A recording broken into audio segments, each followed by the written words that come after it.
Mercredi soir a lieu le premier débat, le premier et le seul d'ailleurs, des débats qui vont rassembler les 4 candidats au poste de premier secrétaire du Parti socialiste. Parmi ces candidats, tous les Français ne les connaissent pas et loin de là. Ce ne sont pas les grandes figures du PS flamboyant des années 80, 90 et même 2000. Donc nous avons Luc Carvounas, nous avons Stéphane Le Foll, nous avons Olivier Faure et nous avions Emmanuel Morel. Ces 4 candidats vont se retrouver en vue du congrès du PS qui a lieu à Aubervilliers début avril.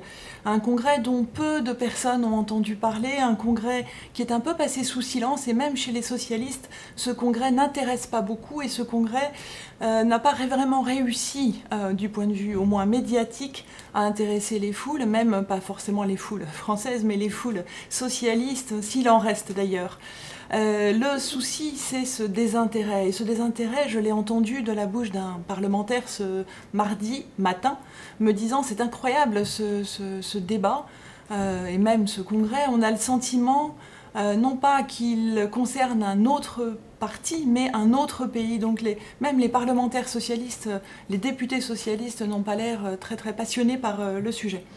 Mais ce débat, qui va être organisé en partenariat avec Le Figaro, LCI, RTL, devrait être là pour essayer de reprendre un peu justement la main sur ce désintérêt, pour tenter de mobiliser ceux des Français, ceux des militants, ceux des sympathisants socialistes appelés à voter donc le 15 mars pour départager 2 des 4 candidats, et ensuite le 29 mars pour élire le futur premier secrétaire qui sera intronisé lors du congrès qui aura lieu à Aubervilliers début avril. Et ce congrès, ce débat déjà, se déroulera en 3 parties. Une partie sur l'exercice du pouvoir, une partie sur l'Europe, une partie sur les questions plus économiques et sociales.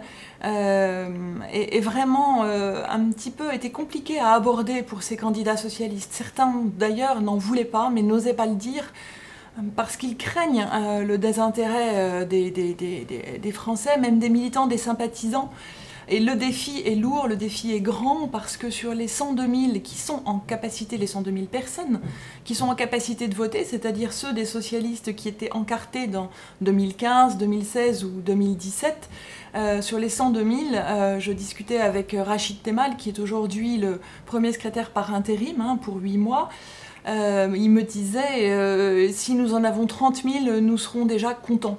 Le groupe socialiste s'est complètement réduit et aujourd'hui on sent bien que ce parti est non pas en perdition, mais a besoin de reprendre un souffle s'il veut espérer revivre. Anne Hidalgo, qui est la maire de Paris et qui était interrogée par Libération en ce début de semaine, disait bien, elle, je suis social-démocrate, je suis européenne, je suis écologiste, mais elle ne se disait pas socialiste. Alors voilà quel est le débat pour les socialistes, quel est l'enjeu pour les socialistes, faire revivre leur parti.